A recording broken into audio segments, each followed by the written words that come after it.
Hello everyone, today is 10th of June. My name is Sahil and welcome to the newspaper analysis. Now guys, first of all, let's take the overview of the entire newspaper. So here it is the page number 1. We can see that the center had announced a hike into the MSP. So here the issues with respect to the MSP we will be analyzing. Then guys, here we can see that the vaccine nationalism will be avoided and vaccine equity will be brought. It has been said by the UNGA president elect. So guys, with respect to it, some of the aspects we will be seeing. Then guys, further we can see that the central deputation of officers is very much low. So this observation has been made. So with respect to central deputation, the central staffing scheme, etc., we will be seeing, which will be very much important for the examination. Then guys, the other schemes such as the local news, etc., is not relevant for our examination. Now moving to the page number 2. So guys, here also we can see the city news has been there, which is not important. Now here we can see guys that the master plan has been issued for the Delhi. Now guys, how we can utilize it into the urbanization GS paper number 1, we will see it. Then guys, here we can see that the people are not getting the rations. These are those people who don't have the ration cards. Now guys, with respect to the National Food Security Act, the ration card is compulsorily, and the the Supreme Court even also said to the government that you please make the National Food Security Act for everyone, even those who are not having the ration cards. But the center refused. They said that if state wants, they can give it. Then guys, moving forward, so here it is entire city page. It is containing the news with respect to the city, rising number of cases, etc., not at all important. Then guys, this particular page also is containing the regional news. Nothing important has been given here. Now we'll be moving to the next page. So guys, this also the south page, again the political news. Now coming to the editorial page. So guys, this article, first of all, it is talking about the concerns that are to be shown towards the children that have been orphaned by the COVID-19. Guys, this article multiple times earlier also we have taken, even yesterday also.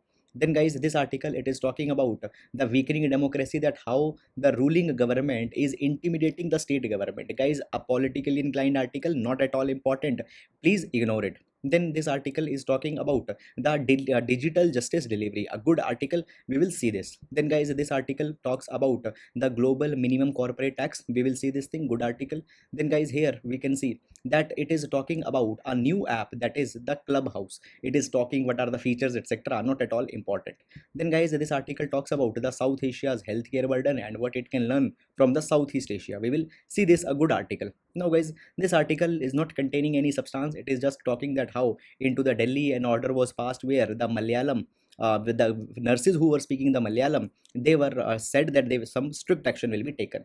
Then guys, this article, here we can see that the Telangana High Court, the judges have been hiked here. So we'll see that what this entire issue is.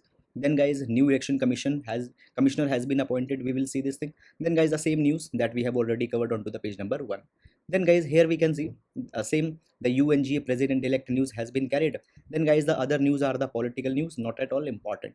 Then guys, here we can see that basically the hybrid hearings into the Supreme Court has been discussed. So we will see that what it is all. Then guys, the rising number of cases, etc., please ignore it. Then guys, moving forward, so here we can see that US had passed the huge innovation bill. So we will see and what are the implications, that also will be seen. Then guys, on to the business page, the news with respect to the private sector, corporate, and not so much relevant news has been there. So guys, that is all about the today's newspaper overview, and now let's discuss these articles one by one in detail. Now guys, first of all, let's take a look on today's GS quote. So today we will be taking a quote from John Dewey, who has been a prominent philosopher and a thinker. He says, democracy has to be born anew every generation, and education is its midwife. Now guys, this particular idea provides that democracy is not a kind of a destination, rather it is an ever evolving process, and as new liberal values, as change in outlook comes, democratic values, democratic behaviors, democratic institutions are also to be changed, and the facilitators into this particular change will be the education. As education will be translated into the wisdom, more and more people will receive the education, they will understand that what new democratic values are needed. So guys, into this particular process, we can utilize this quote in GS paper number 2 as well as in GS paper number 4. Moreover, there are many of the essays which also come on to the democracy. We can there also utilize this quote. So that is all about today's GS quote, and now let's take the newspaper articles one by one. Now guys, taking up the first article. So this article has been taken from the page number 1. It says, Center announces hike in MSP for paddy, pulses and oil seeds. Now guys, We don't need to see actually how much prices have been increased because they are not at all needed for our examination. However, into the broader context, we will see this thing. This article will be important for the GS paper number 3 under the topic of food management. Now guys, first of all, taking up some basics.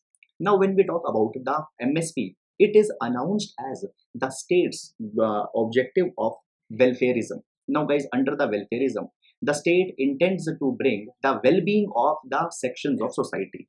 When we talk about the farmers who are growing the food, they are the most vulnerable sections of society, and owing to low technology adoption, owing to less capabilities to invest, they are always facing the problems with respect to the less price recovery. So therefore, to bring the welfare for them, the MSP is announced, where the government procures their food grains at a predetermined price. Second is the enabling provisions. Now guys, the state also wants to become the enabler. Now what has happened in India, agriculture is being done into a certain capacity, and in order to provoke the production of one particular type of commodity also, the MSP is announced. For example, we now see that we are becoming overemphasized onto the wheat, so government will increase the MSP for the pulses, so that the farmers get a signal that okay, now we need to shift to the pulses. So to enable the agriculture in a particular way also, the MSP is announced. Now guys, moving forward, when we talk about the history of the MSP, it was initiated during the Green Revolution phase, which was starting up around 1966 and 1967. Now guys, when we talk about the MSP, around for 23 crops, MSP is announced. The recommendations with respect to the MSP are given by the CACP, that is Center Commission for Cost and Prices. Now CACP before every Kharif season and Rabi season came out with a report and suggest the MSP.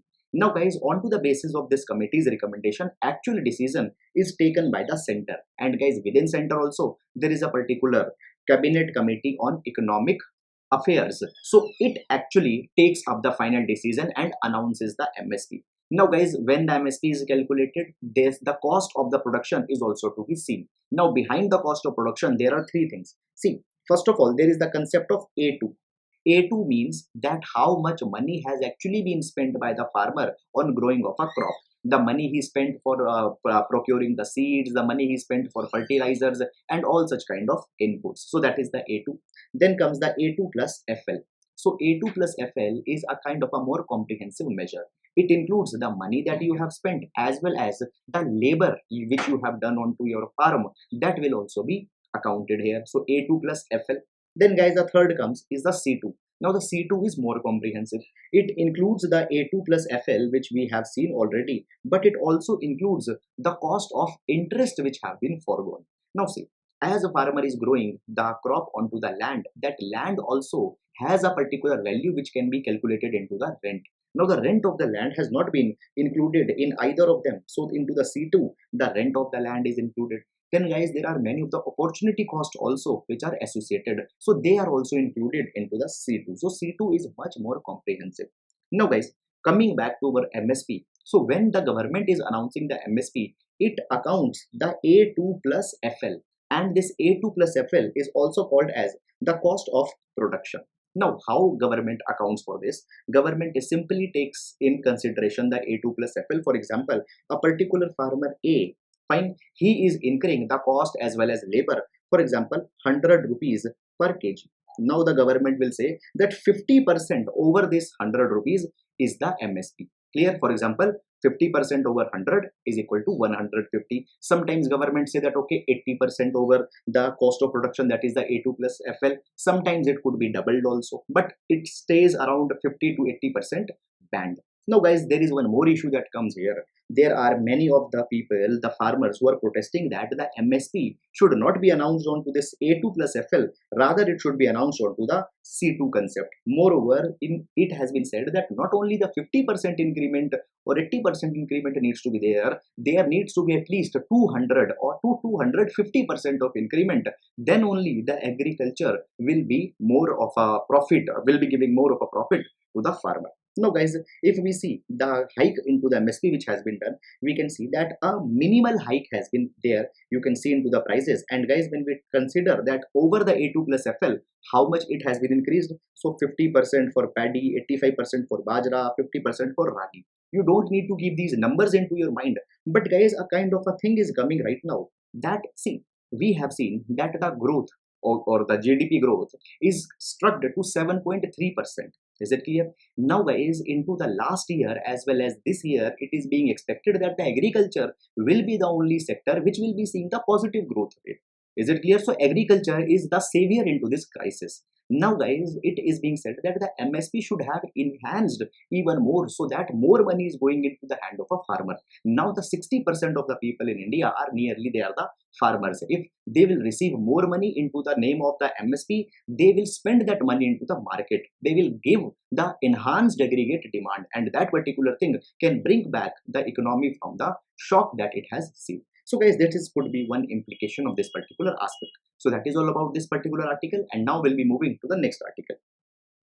Now guys, this article, here we have clubbed two of the articles, one from the page number 1 and other from the page number 9, where it is just a kind of a view we will be seeing about the newly elected president of the United Nations General Assembly. Now guys, with this already into the yesterday's newspaper analysis, we have taken one article where we have seen all the intricacies with respect to his election. Now guys, here the president of UNGA says that he will be mainly focusing on to the three things. Number one, that how we can bring a kind of a vaccine equity, because now a vaccine nationalism is going on. Is this vaccine nationalism, the countries are going that okay, all the vaccines should be reserved for their own citizens. But into this case, what will happen about the sub-Saharan African countries, least developed countries, the countries who had not developed any vaccine? So we need to focus on to the vaccine equity. Now it has been said that into a world, a new inequality had come, that is the vaccine disparity. Because into the developed country, if we see one person out of every 5%, he is vaccinated. But into the rest of the world, only one person out of 500% has vaccinated. So it is a huge disparity and a new form of inequality is coming. So the new president of UNGA will be focusing that how such thing could be reduced. And because of that, he calls his presidency as the presidency of hope. So this is one thing. Then guys, the next thing is that he is also talking about the human rights which are being violated into the names of pandemic control, into the names of ideological clash, into the name of religion, and many grounds are there. So all those human rights and all those issues will be taken care of. And thirdly, he had said that we also need to focus onto the intolerance which is increasing. Now guys, into the intolerance, on one hand there is radical Islamism which is being pursued in many of the parts of the world, whereas on to the other hand there is a rising Islamophobia, and all of these things are based on to the notion of intolerance, where we don't entertain that other religions, other ideologies which are different from us, they also have a right to exist. And because of that, the crisis into the world such as terrorism, fundamentalism, etc. is increasing. So these things are also to be taken care of.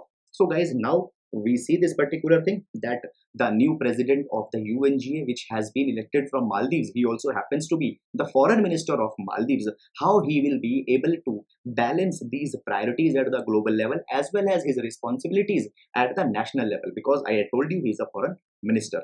Now guys, it is expected that with respect to the India, the new president will be holding a kind of an accommodative approach, because of the reason that Maldives is a kind of a important and strategic partner for India into the Indian Ocean, and India had contributed significantly towards the Maldives in terms of, for example, Greater Malay Connectivity Project we are funding. Then with respect to the vaccination also we are cooperating to them. So all these issues are there. So guys, I hope that you have understood the analysis of this particular aspect. However, into the news there are not much of a substance. So that is all here. So guys, that is all. Now we'll be moving into the next article. Now this article has been taken from the page number 1 of the Hindu newspaper, and guys, it reads that the central deputation of officers is very low, DOP details states. Now, before going into this article, I would like to take up some background information. Guys, there is the central staffing scheme. Okay, now this central staffing scheme, it provides that there are ministries and departments at the higher level, particularly into the central government. Now into the ministries and departments, there are the high ranking positions such as the position of deputy secretary, position of a director, and above that also there are the positions such as the joint secretary, etc.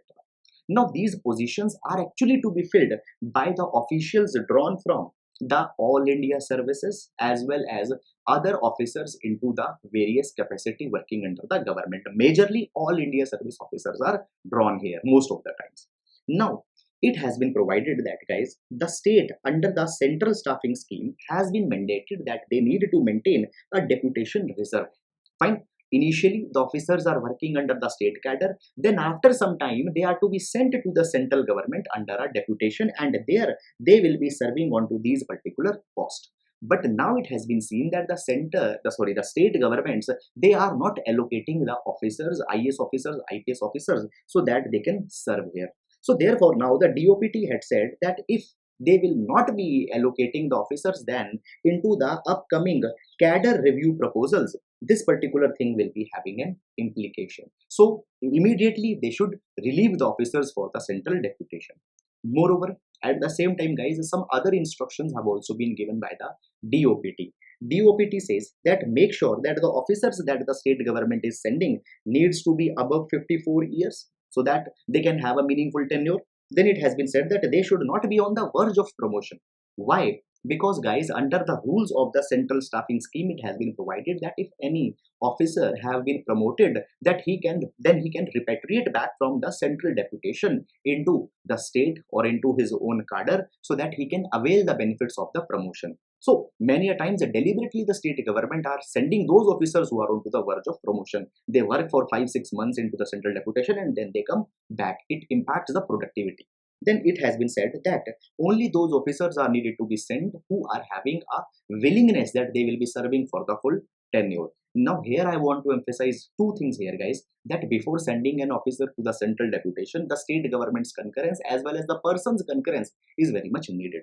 Now guys, in order to fulfill these particular positions, what happens, basically the DOPT had also came out with a kind of a solution, and it was said that all the IS officers who have been posted after the 2007 batch, they have to mandatorily serve 2 years on a central deputation if they want that their name should be considered for a joint secretary position into the future. So if they want to avail this position, they have to serve, and this 2-year minimum service is to be given within the 16 years of their job.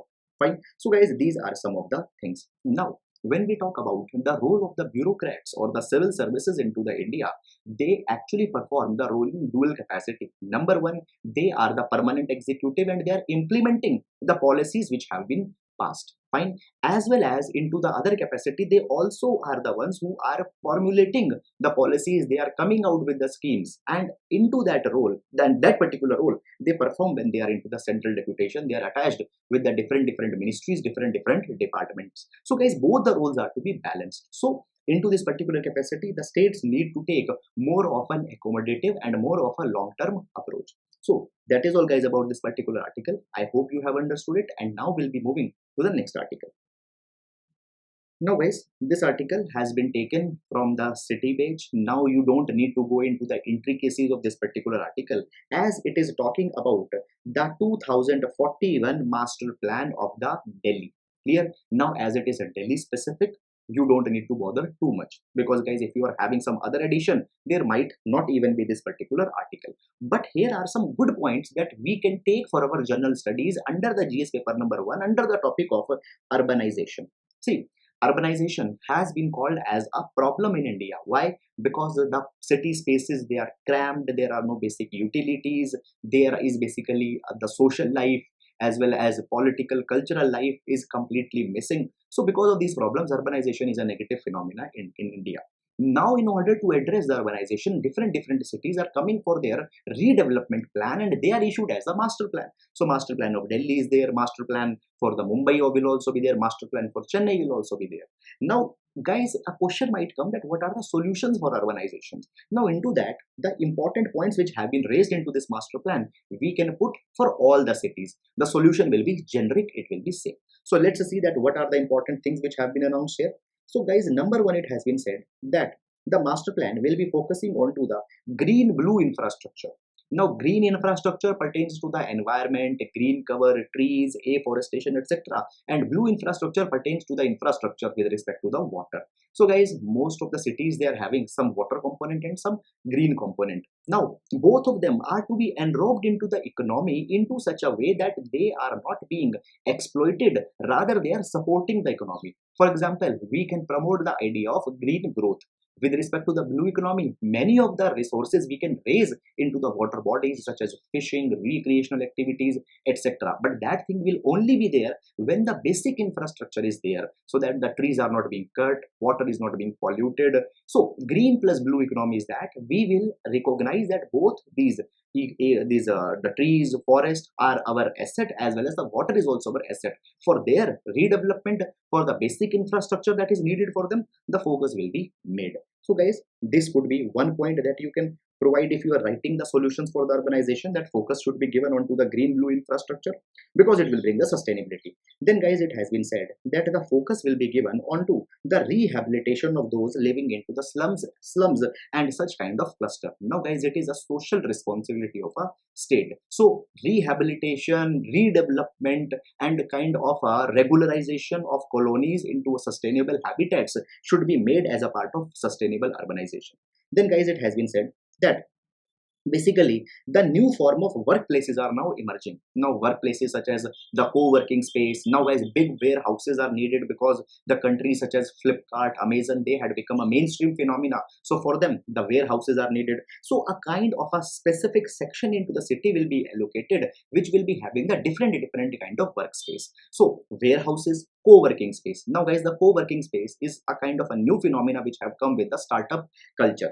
Now guys, into the co-working space, what will be there? There will be a common office with a common cafeteria, with a common printing facilities and all such kind of things. There will be the different cubicles. All those cubicles can be hired by the different startups. Clear? Now this co-working space is not only utilitarian, affordable, but also it brings the innovativeness, because when the people from the different fields, different streams are interacting with each other, a kind of a social ecosystem is created. So it will be focused. Then guys, it has been said that the improvement will be made and the redevelopment and enhancement will be made with respect into the socio-cultural hubs of the city. Now socio-cultural hubs of the city are those which share a kind of a part into the history, into the growth. Now if we take the example of Delhi, Connaught Place. Connaught Place is a region which is not only important for shopping, but it is a socializing spot. It has a rich history, it has a rich culture. So many of such areas are there, so they will be remodeled, redeveloped, their in beautification will be done, they will be enhanced. Then guys, it has been said that onto the connectivity also the focus will be given. Now when we talk about the connectivity, guys, there needs to be last mile connectivity, number one. Then guys, there needs to be the multimodal connectivity. It means that I am living in an A area. From here I need to go to the B place. So first I need to take a metro. Suppose then I need to take a bus. Now metro is there, bus is there. But metro and bus are not connected. Is it clear? In order to change from metro to bus, there is a huge effort that I have to take. So it is an absence of multimodal connectivity. So we need to bring a multimodal connectivity, so a synchronized transportation system can be made. Then guys, it needs it with Delhi saying that they will be making that walkable and cyclable places we can make. Walkable and cyclable. So now the focus on to the pedestrian as well as cyclist will also be done, because guys, often it has been seen that they are ignored into the city's development. You just see the roads, there are simply no pavements, there are simply no kind of separate sections where the cyclist can go. So we have made our cities also kind of a discriminatory towards the people, because guys, often it is also seen that the cycles are used by the people belonging to the lower strata of society. So when you are not giving place to them, you are discriminating. Fine. So that is all this aspect. I hope you have understood, and some dimension we got here. Clear? And guys, if you give me a kind of an authority, the points which we have talked about with respect to the sustainable urban development, they will be generic, and apart from that, you might not need to see any other aspect. Fine. Because but more than that, space will not be there into the UPSC answer sheets. So that is all, and now we'll be moving into the next article. Now guys, this article has been taken from the editorial section. It will be important for our GS paper number 2, judicial reforms. A couple of days back also guys, we have taken one more article onto the judicial reforms. So with that also you can club this article. So the article reads that the promise and perils of digital justice delivery. Clear? Now, guys, we will be starting this particular article with the e-court project that has been initiated. Here, now what is this e-court project? Now, guys, there was a proposal that came in 2005 where it was said that a national policy and action plan for implementation of information and communication technology into the Indian judiciary is being initiated. Clear? So, guys, I know that this is a very big long name. Just remember it as a national policy and action plan for ICT in judiciary. Clear? Now it was said that slowly we will be making sure that the benefits of technology, the benefits of digitization which will be coming, we can bring out it into our judiciary, because into the judiciary there are the processes which are being done into a manual way, and what it does, it reduces the speed, and a backlog of cases is created, and because of that backlog cases, the actual justice delivery, it is hampered. Now, guys, if we see the backlog of cases, then, guys, according to the latest data which was given by the Supreme Court in 2020, 3.27 crore cases are pending into the Indian courts, and 85,000 cases are pending for more than 30 years. So all these things can be solved by the technological integration, by automation. So therefore, now the e-courts project has been initiated. Now, up till now, the two phases of the e-court project has been done, and now we are entering into the third phase. Now, guys, first of all, what these phase number 1 and phase number 2 were? So they were about the digitization of basic things into judiciary, such as e-filing, e-tracking of cases, uploading of judgments online, etc. Now this thing happened, and guys, actually it was seen that into the COVID-19, the judiciary was able to transition onto a virtual mechanism. Why it was possible? Because much of the digitization already happened into the phase 1 and phase 2 of the e-court project, and inspired by that thing, now the judiciary is coming with the phase 3 of the e-court project. Clear? So that thing is happening. Now, guys, when we talk about the third phase of the e-court project, what will be happening here? There are certain things that will be done. Number one, the draft which has been issued for the phase 3, it proposes an ecosystem approach. So ecosystem approach means that a 360-degree profile of the people will be created. Is it clear? Now this 360-degree profile will be created. For example, I interact with the different government departments. With that interaction, the government, gets some information for me. Then I might have some cases pending into the judiciary also. Fine, I might have interacted with the police station also. So my 360-degree profile will be created. Now, on to the basis of this 360-degree profile, it is being said that the investigation will become fast. So first of all, this is the approach here. Then, guys, it has been said that there will be the seamless exchange of information between various branches of the state judiciary as well as the other associated organizations. Now, this particular seamless exchange will happening through a kind of a platform that is interoperable criminal justice system. Is it clear? And all the data that will be generated, it will be placed under the Home Ministry. Fine. So this is one aspect. Then the third aspect comes here is that fine, it has been said that data which will be collected, it will be used for the statistical information. Fine, and the standardization will also be achieved. So, guys, these are the major proposals of the phase 3 project which is coming. Now it actually says that it will be making the judicial dispensation more easy. But, guys, there are some of the concerns which have been raised. Now these concerns we will be seeing one by one. So, guys, going back to the concern, number one, it has been said that when we talk about the data, okay, so guys, obviously the basic data will be created into the police, clear, into the police stations at the lower level, into the rural areas, etc. Other data will be created into the prisons. Then ultimately that data will be shared with the courts. That will be the basic process. But a social reality is this, that there is huge discriminatory processes. There is a huge perceptional problem into these lower level police stations, prison, etc. For example, guys, there is a perception that people belonging to certain caste, they are habitual offenders, they are criminals. Into this particular direction, there was already a Criminal Tribes Act of 1871 where certain communities were defined as habitual offenders. Is it clear? So people coming from particular locality, from particular caste, from particular religion, decision, even police officers have a negative perception towards them, and that thing will be reflected into the data that will be generated, and that data will then go to the judiciary. So judiciary will not also be objective if they take decision on the basis of that data. Then guys, the second thing that comes is that there is a proposal of creating a 360-degree profile of each person. Now when this 360-degree profile will be created, obviously guys, this particular data will be shared with the government also. Now such kind of profiles are also being created by the social media such as Facebook, etc., but they are using those profiles just to give you the targeted advertisements. But guys, into the case of government, it is being expected that these profiles will be used for a targeted surveillance, which will be a kind of a wrong thing if it happens. Then it has also been said that when such kind of information is being shared, it will also be violative of the privacy, and the privacy was recognized as a fundamental right under the Puttaswamy case. Then it is also has been said that guys, when we talk about such kind of information that is being shared and all such kind of thing is happening, there is also no data privacy law into the India.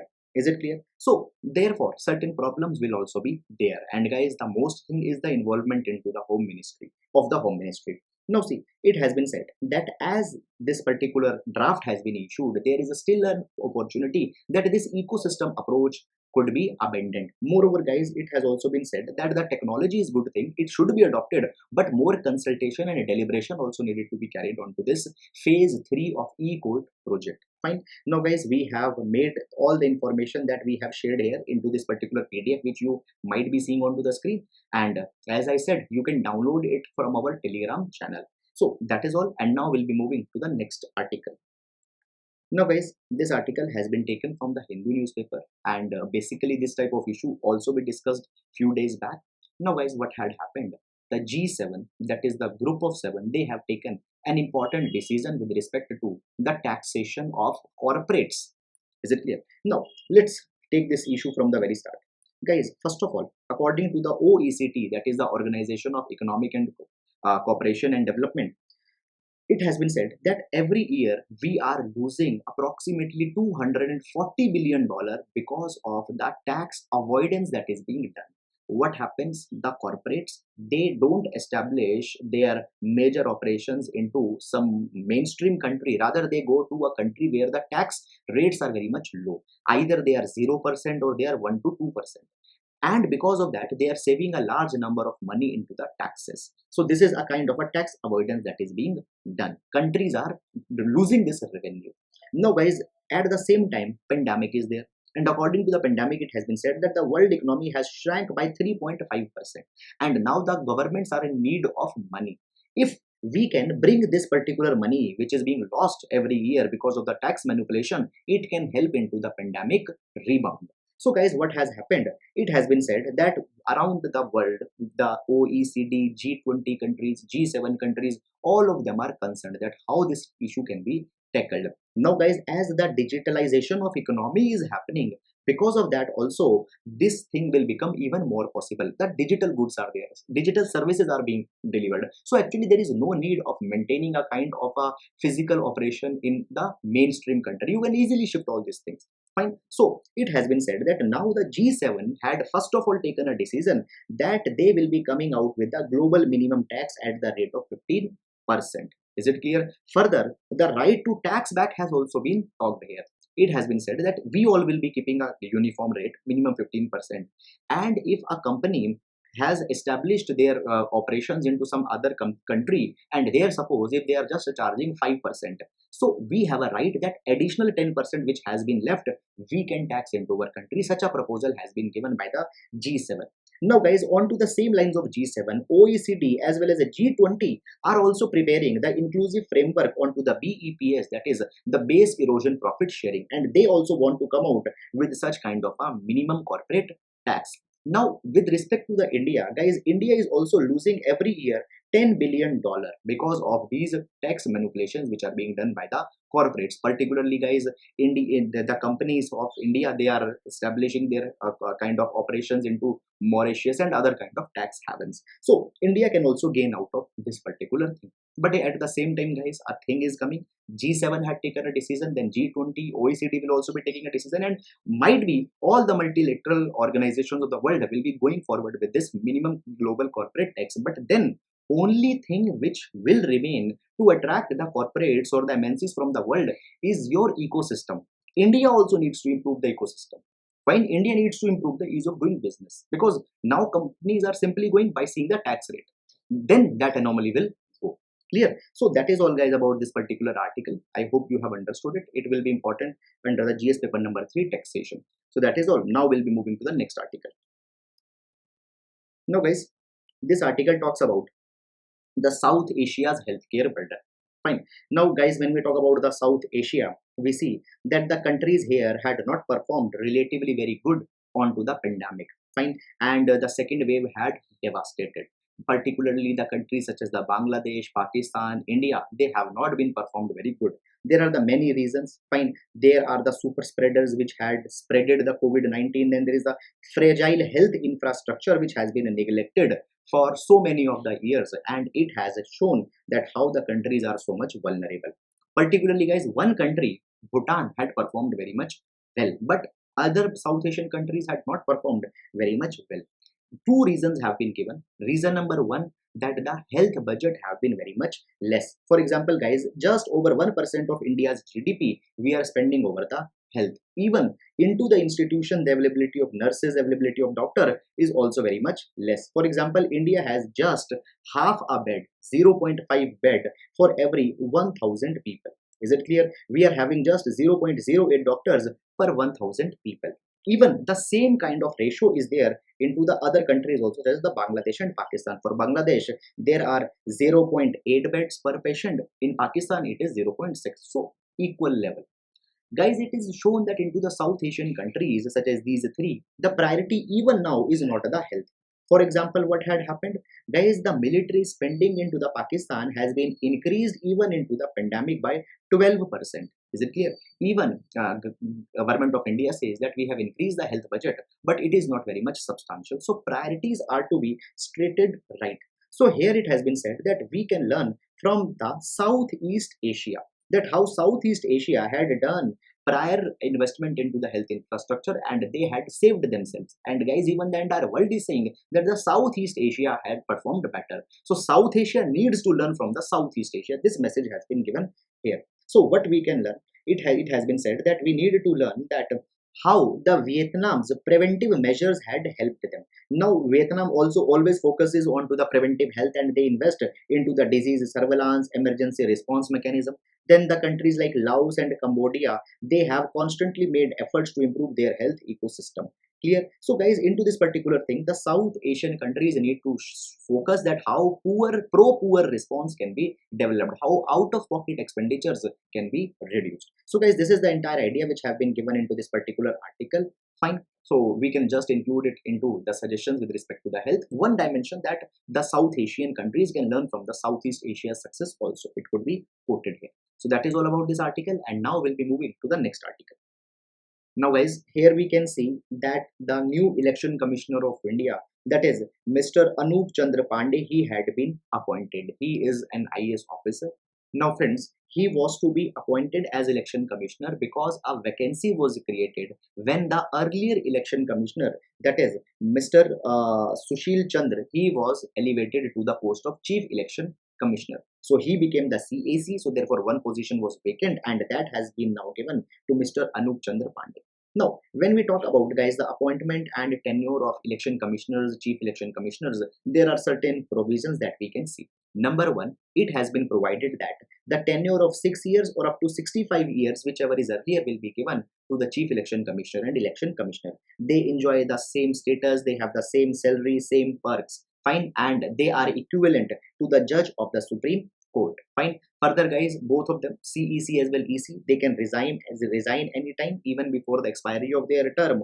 Moreover, guys, when we talk about the removal, then the chief election commissioner can be removed into the manner of the judge of a Supreme Court, and the election commissioner can be removed after the recommendation has been given by the chief election commissioner. Is it clear? So guys, that is all about the basic information with respect to the appointment, removal, etc. of the election commissioner. Fine. So that is all, and now we'll be moving to the next article. Now guys, this article has been taken from the Hindu newspaper, and here actually we have clubbed two articles. Is it clear? And both are talking about the Supreme Court, the judiciary, and related issues. So therefore, they will be important for our GS paper number 2. Now, guys, what has happened? The Telangana High Court, it had seen that a kind of an increase into the strength will be coming. 18 more judges will now be appointed for the Telangana High Court. And guys, this particular hike into the judges is one of the highest into the history of judiciary in India. 75% of the hike is there. Earlier, there were the 24 judges into the Telangana High Court, and now the 42 judges will be there after this particular hike. Now, guys, the reason for this hike is that there is a huge backlog of cases into the Telangana High Court. More than 2.3 lakh cases are pending. So, therefore, an additional manpower is needed. Secondly, it has been said that the proposal was already sent in 2019, and now this particular proposal has been cleared by the Law Ministry. Basically, this particular aspect was personally taken by the Chief Justice of India to the government. Now, guys, into this particular thing, one thing becomes very much important, that actually who has the power to approve the hike. So actual power has been given under the hands of the president, and it has been provided under article number 216 of the Indian Constitution. So guys, by this particular hike, the problem in one of the high court will be solved. But there is a bigger issue also, which now we need to analyze upon. So guys, there is a huge pendency in all the courts. Approximately 3.27 crore cases are pending, as we have talked about. So guys, a major reason is that even after the strength has been suitable in many of the high court, vacancies are there. Even those seats are not filled, and we can see, for example, in Patna, 60.4% seats are vacant. In Calcutta, 55.6% seats are vacant. Guys, total sanctioned strength in 25 high courts is 1080. Obviously, now it will increase, but there are only 661 working strength. 419 vacancies were there as of March 1st. So guys, apart from increasing the strength, the focus is also to be given that how the functional strength can be enhanced, how all the vacancies can be filled. So this is one of an aspect that we need to focus also on. Then guys, this article is talking that the hybrid hearings will continue into the courts. Now the hybrid hearings were started under the E-Committee of the Supreme Court, because it was said that the justice should not be stalled. And guys, the instructions on the same lines were given to the different courts into our country also, and they started up the initiative. The initiative turned to be very much fruitful, and within the period of this pandemic, more than 96 lakh cases have been heard into the virtual mode. And now it has been said that we will be continuing with such kind of a thing, and into the future also the virtual mode will carry. So a hybrid mode will now be coming, where will some cases will be into the virtual mode, it will be heard, some cases into the physical hearing they will be heard. And guys, it has been said that now under the e-court project of the judiciary, a standardized guideline, a standardized platform, a standardized kind of a digital solution, web solution will also be given to all the courts. So this is a kind of a very positive thing has come. Now guys, into the judiciary, always the capacity was also restrained because of the physical hearings that were taking place, and many times the convenience was not there to the litigants if they have to travel from a far off distances. So the virtual continuation of the virtual hearings will solve that particular problem. So guys, that is all about these two articles. I hope you have understood, and now we'll be moving to the next article. Now guys, this article is talking about one of a critical move that has been made by the US. You don't need to go too much into the detail, just the important aspects we will be seeing here. So now we can see that the US Senate had passed a huge innovation bill. See, now USA's hegemony as an innovator nation, fine, as a nation which was always ahead into the technology, has been challenged by the China. And because of that particular thing, the USA had taken a move that they are passing the industrial policy bill. Now under this industrial policy bill, it has been said that $170 billion specifically will be allocated to improve the innovation ecosystem in India. Now, in USA. Now it has been said that into the digitization, we are seeing that the semiconductors, they are into the high demand. And because of that thing also, the USA wants that the semiconductor development should be enhanced into the country, artificial intelligence, machine to machine learning, all such kind of things, internet of technology, internet of things, all these things should be enhanced. And for that particular thing, this bill has been passed which allocates the specific money. However, guys, it has to still to be passed into the House of Representatives. So this is the issue which has there.